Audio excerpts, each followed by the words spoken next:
존경하는 전북도민 여러분, 국정영은 의장님을 비롯한 선배 동료 의원님, 김관영 지사님과 서거석 교육감님, 그리고 관계 공무원 여러분, 정의당 비례대표 행정자치위원회 오연숙 의원입니다.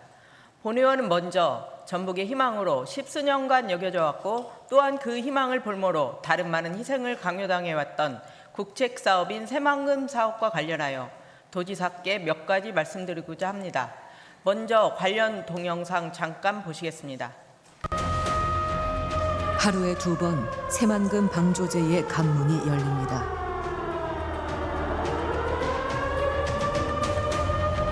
바다를 향해 퍼져나가는 검은 물.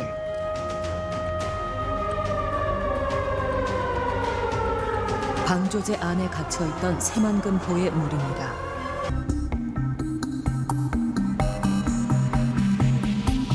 방조제에 물을 가두자 새만금호는 녹조로 뒤덮였습니다.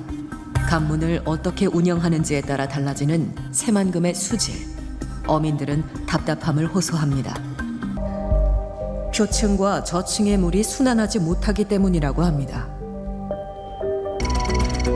위쪽엔 밀도가 낮은 민물이, 아래쪽엔 밀도가 높은 바닷물이 자리합니다. 마치 물과 기름처럼 분리된 연분 성층화 현상입니다.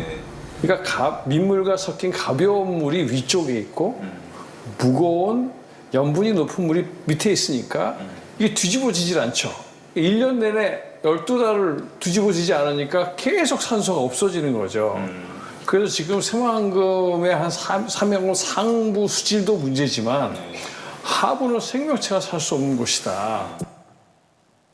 새만금호 인위적으로 맞춰진 마이너스 1.5m의 수위와 하루 이에 해수 유통을 해도 바닷물과 민물의 밀도 차이에 의한 빈산소 문제가 해결되지 않고 있고 바닥의 퇴적물은 썩어가고 있습니다. 새만금 수질 개선과 전면 해수 유통의 문제는 19.2%를 차지하는 공업 용지뿐만이 아니라 복합개발, 관광 레저, 환경 생태 용지 등 나머지 81.8%를 차지하는 새만금 개발 사업 전체의 성공과도 직결된 문제임을 다시 한번 강조하고 싶습니다. 전북자치도의 입장은 2단계 수질 개선 계획이 완료된 뒤에 수질 목표 달성 여부를 판단해 결정해야 한다는 입장이었고 4조가 넘는 예산을 투여해 상류 오염원을 제거해서 수질 개선을 한다고 했지만 오염은 계속되고 있는 상황입니다. 2023년 말 농어촌 공사가 새만금의 농업용수 공급처를 금강호로 변경하는 방법을 택한 것만으로도 새만금 담소의 기능을 포기한 것으로 보여집니다. 이는 최악의 새만금호 수질 오염 상태가 주 원인일 것이고 이러한 상태의 수질을 개선하기 위해 해수 유통을 전면적으로 고민해야 할 때라고 생각합니다. 환경 생태 용지의 경우 인공적이고 정형화된 메릭과 조성보다는 기존의 갯벌 부지와 노출지의 지형을 최대한 보존하면서 갯벌 생태계를 보관하기 위한 노력과 계획이 우선해야 할 것입니다. 김관영 지사께 묻겠습니다. 전북자치도의 새만금호 수질 개선에 대한 입장과 현재의 수질 상태로 산업 용지를 제외한 나머지 81.8%의 부지 개발이 가능하다고 생각하는지 답변을 바랍니다. 시아호와 분암호 역관측 사례를 보더라도 새만금호의 수질 개선을 위해서는 전면적인 해수 유통이 필요합니다. 지금까지의 20년에 걸친 수질 개선 대책은 실효성이 크지 않다는 것을 뜻합니다. 전면적인 해수 유통에 대한 입장을 밝혀주시기 바랍니다. 전북자치도는 이번 6월 조직 개편안을 통해 기존에 있던 새만금 개발과와 새만금 수질 개선과를 통합하여 이과 6개 팀을 1과 4개 팀으로 축소하였습니다. 지사께 묻겠습니다. 조직 개편을 통해 없어진 새만금 관광홍보 수질 개선 기획 오염원 대책팀에서 맡아서 했던 업무 조정은 어떻게 할 것인지 밝혀주시기 바랍니다. 또한 현재 환경부에서는 새만금 수질 개선을 위한 용역을 진행하고 있고 이 결과를 바탕으로 10년간의 중장기 계획을 세우는 중요한 시기라고 생각합니다. 1개과로 축소된 조직으로 3단계 수질 개선 사업을 제대로 수행할 수 있는지 밝혀주시기 바랍니다. 지난 4월 21일과 24일 군산시의회와 고창군의회는 새만금 상시 해수 유통을 위한 건의안을 채택한 바 있습니다. 김관영 도지사께 묻겠습니다. 군산시의회와 고창군의회에서 건의했던 내용에 대해 전북자치도의 입장은 무엇이며 전북자치도가 요구사항에 대해 진행한 내용을 밝혀주시기 바랍니다. 새만금위원회에서는 새만금 사업 추진 및 지원에 관한 특별법 제33조에 의해 효율적인 개발, 관리 및 환경 보정 등 중요 사항을 심의하기 위해 국무총리 소속으로 설치되었고 윤석열 대통령은 직속 설치를 공약했으나 지켜지지 않고 있습니다. 국무총리 산하 30명으로 구성되어 있으며 민간 공동위원장과 당연직인 전라북도지사, 분야별 전문가로 전북 출신 11명이 위원으로 활동하고 있습니다. 김관영 지사께 질문드리겠습니다. 전북자치도가 새만금위원회에 건의하고 요구한 내용이 무엇인지 밝혀주시기 바랍니다. 전북자치도와 전북민간위원과 소통을 통해 다양한 의견을 수렴하는 것도 전북자치도가 나아가야 할 방향이라고 생각합니다. 새만금위원회 전북위원들과의 분야별 의견 수렴과 소통을 어떤 방식을 통해 하고 있는지 밝혀주시기 바랍니다. 다음으로 김관영 지사의 공약 사업인 투자 유치와 관련하여 말씀드리겠습니다. 김관영 도지사는 2022년 지방선거 당시 공약을 통해 5개 대기업 및 계열사 유치를 약속했습니다. 김관영 도지사의 공약사업 관리카드를 보면 2024년 4월 현재 대기업 및 계열사 6개사를 유치한 것으로 되어 있고 투자액 중 4조 5천억 정도는 외국 기업이 한 것으로 알려져 있습니다. 2차전지 기업 입장에서 보면 넓은 부지와 물, 법인세 감면 등과 같은 세금 혜택은 새만금 부지를 선택하기에 충분한 장점으로 작용될 수 있습니다. 그럼에도 불구하고 2차전지 특화단지는 새만금뿐만 아니라 전국 4곳이 지정되어 있기 때문에 투자 유치 성과에 자만하지 않고 기업이 안착할 때까지 더 많은 노력을 기해야 할 것입니다.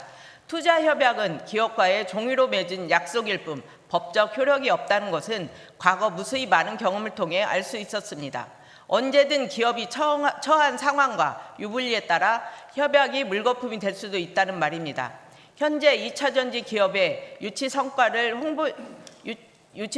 홍보하지만 투자 협약을 맺은 기업이 투자 약속을 지키는 것과 2차전지 기업의 특성인 고염도 폐소를 어떻게 처리할 것인지의 문제는 기업 유치와 더불어 전북자치도의 미래를 위해 꼭 짚고 넘어가야 할 문제입니다. 김관영 도지사께서 방송에 출연하여 업적을 홍보하는 것까지는 비판하고 싶지 않습니다만 장밋빛 청사진이 아니라 사실에 근거한 이야기를 해야 합니다. 지사께 묻겠습니다. 공약사업 관리카드에 나온 대기업 및 계열사 6개사와 대규모 기업 20건의 현재 투자 진행 상황을 밝혀주시기 바랍니다. 대기업 유치 공약은 지방 소멸의 위기 속에서 안정되고 좋은 일자리를 향한 도민들의 염원을 잘 알기 때문에 계획한 약속이라고 판단됩니다. 적어도 대기업이라고 하면 500명 이상의 신규 고용은 있어야 된다고 생각되는데 성과에서 밝힌 모 기업의 경우 투자 예정 금액은 360억, 고용 예정 인원은 47명에 불과합니다. 이에 대한 지사님의 답변 부탁드립니다. 도지사께서는 지난 2023년 12월 18일 모 방송사에 출연하여 새만금 2차전지 시대의 개막이라는 주제로 대담을 진행했습니다. 잠깐 관련 영상을 보시겠습니다. 그 중국 기업과 한국 기업 간의 최초의 계약을 맺을 때 IRA법이 어떻게 바뀔지 모르기 때문에 거기서 나오는 것을 나중에 이 협약에 다시 반영해서 개정하자라고 하는 부분까지 대부분이 협약이 돼 있는 것으로 제가 알고 있습니다. 네, 뭐 크게 걱정할 부분은 아니겠네요. 네, 미국 재무부의 인플레이션 감축법에 의해 배터리 부품은 24년부터 핵심 광물 채굴 또는 가공의 경우 2025년 1월 적용받게 됩니다. 또한 중국 자본의 지분율이 25% 이상인 합작법인을 인플레이션 감축법의 보조금 지급 대상에서 제외하기로 했고 이에 해당하는 기업은 미국 내 생산된 전기차에 대한 세액공제 혜택을 받을 수 없게 됩니다. 중국과 합작 형태로 새만금의 투자 협약을 마친 기업은 대표적으로 LG화학, 화요코발트와 SK온, 에코프로와 공동 투자한 거린메이입니다.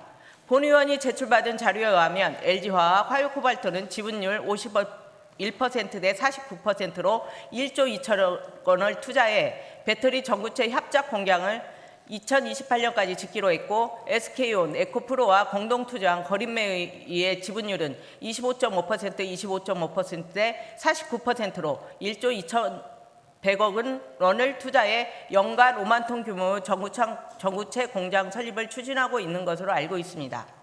지사께 질문드리겠습니다. LG화학, 화요코발트, SK온, 네코프로, 거린메이는 전구체 생산시설 건립을 위한 투자 협약을 마쳤고 5월 말까지 본 투자 계획을 체결하고 구체적인 내용을 발표해야 할 시점에 와 있습니다.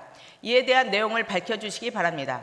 김관영 도지사께서 방송 대담에서 밝힌 IRA법이 어떻게 바뀔지 모르기 때문에 거기서 나오는 것을 나중에 협약에 다시 반영해서 개정하자라고 하는 부분까지 대부분이 협약되어 있다고 밝히셨는데 이 내용이 지켜지고 있는지 밝혀주시기 바랍니다.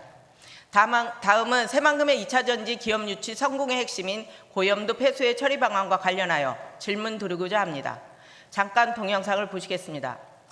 2차 전지 앞으로 설립될 2차 전지 기업들만을 위한 전용 공공폐수 처리장을 지금 만들자. 정부 자금이 좀 들어가는 건가요? 네, 그렇습니다. 네. 그래서 이것은 원래는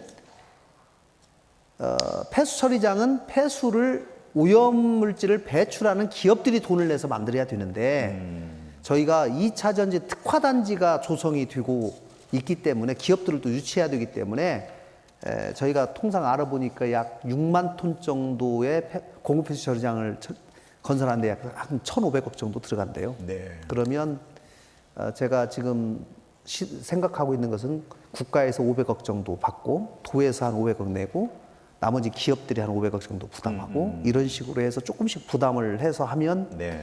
이 기업들에게도 도움이 되고 추가로 기업들 유치하는데 굉장히 큰 도움이 될 것이다 생각하고 또 실제로 이거를 공공 부분에서 처리를 하면 안전하고 안심할 수 있는 그렇네요. 폐수 처리가 되지 않을까 네. 싶습니다. 김관영 도지사께서 밝힌 2차 전지 공공 폐수장 건립의 현재 상황과 이후 반영은 어떤 방식으로 할 것인지 구체적으로 밝혀주시기 바랍니다. 새만금위원회에서는 여전히 군산 국가산당 공공폐수처리시설 증설과 외 직방류, 기업을 위한 공동관로 설치, 709에는 폐기물 처리를 위한 1일당 180톤 처리 용량의 소각장과 153만 톤의 매립장의 신설을 추진하고 있습니다. 폐수의 외해 방류, 매립, 소각장 신설, 배출가스 처리시설은 기업의 이익을 위한 결정만을 하고 있습니다. 새만금위원회에서 결정한 2차 전지 사업장 환경오염 관리 방안으로는 환경오염을 제대로 관리할 수 없습니다. 새만금위원회에서 결정한 대책에 대한 입장과 부족한 점, 향후 대책을 밝혀주시기 바랍니다. 지난 2024년 열린 새만금위원회에서는 제2호 안건으로 새만금 명수화 사업부지 관광개발 사업개발 계획안을 심의 의결하였습니다. 김관영 지사께 묻겠습니다. 챌린지 테마파크 사업 시행자는 개성건설과 SM지택입니다. 최대 주주인 개성건설에서 책임준공 예정으로 되어 있으나 개성건설은 지난 5월 28일 자금난으로 전주시의 육상 경기장과 야구장 공사를 포기했습니다. 개성건설의 자금난으로 인해 약속한 챌린지 테마파크 조성 사업에는 변동이 없는지와 향후 대책에 대해 답변해 주시기 바랍니다. 다음으로 전북특별자치도 교육청의 시설비 집행의 잘못된 관행에 대하여 서거석 교육감님께 질문드리겠습니다. 먼저 아래 표를 봐주시기 바랍니다. 본 의원이 교육청으로부터 제출받은 최근 2년 교육지원청의 시설비 낙찰차액 및 낙찰차액 사용 내역입니다. 2022년부터 23년까지 14개 교육지원청에서 시설비의 예산 집행 과정에서 발생한 낙찰차액은 302억 원입니다. 또한 발생한 낙찰차액 사용액은 255억 원으로 사용률은 무려 84.5%에 이르고 있습니다. 지방자치단체 교육비 특별회계 세출예산 집행 기준에 의하면 동일 편성목 내의 낙찰차액을 설계비, 부대공사비, 감리비로 사용할 수 있도록 하고는 있으나 낙찰차액을 신규 사업으로 사용하는 경우 반드시 추가 경정 예산을 편성하여 사용하여야 된다고 기술되어 있습니다. 그러나 본 의원이 낙찰차액 사용 내역을 구체적으로 살펴본 결과 다수의 교육지원청에서 이러한 규정을 준수하지 않고 일당 집행잔액을 쓰고 보자는 식의 예산 집행이 이루어지고 있었습니다. 예를 들어 A라는 학교의 시설공사에서 낙찰차액이 발생했을 경우 B나 C학교 등의 시설공사 등에 사용하는 경우가 질비합니다. 서가석 교육감님께 질문드리겠습니다. 앞서 설명드린 지방자치단체 교육비 특별회계 세출예산 집행기준 외에 도교육청 또는 교육지원청별 시설비 낙찰차액에 대한 별도의 세부 기준이나 지침이 있는지 답변 바랍니다. 또한 향후 시급하지 않거나 불필요한 공사에 잔액이 사용되지 않도록 세부 지침을 마련할 계획은 없는지 답변 바랍니다. 현재와 같은 전북특별자치도 교육청의 시설비 낙찰 차액 집행 관행은 투명성 부족 문제를 비롯해 불필요한 지출로 이어져 정작 교육시설 개선에 대한 시급한 상황이 발생했을 때 자금이 부족해질 수 있습니다. 또한 이러한 관행은 예산의 남용과 비리의 가능성을 높입니다. 관리와 감독이 부족한 상태에서는 낙찰 차액이 교육장이나 특정 간부가 개인적 신분 등을 이용해 선심 쓰듯 사용할 우려뿐만 아니라 집행 과정에서 수의 계약을 통해 자칫 특정 업체에게 일감을 몰아준다는 불필요한 오해를 살 가능성 또한 배제할 수 없습니다. 서거석 교육감님, 낙찰 차액 사용의 투명성을 높이고 예산의 효율적 사용을 위한 체계적인 관리와 감독이 꼭 필요하다고 생각합니다. 이를 통해 전북특별자치도 교육청의 교육 환경의 질을 향상시키고 도민과 학부모의 신뢰를 회복할 수 있는 교육 행정을 해주실 것을 당부드리며 도정 및 학예에 관한 질문을 마치도록 하겠습니다. 장시간 경청해 주셔서 감사합니다.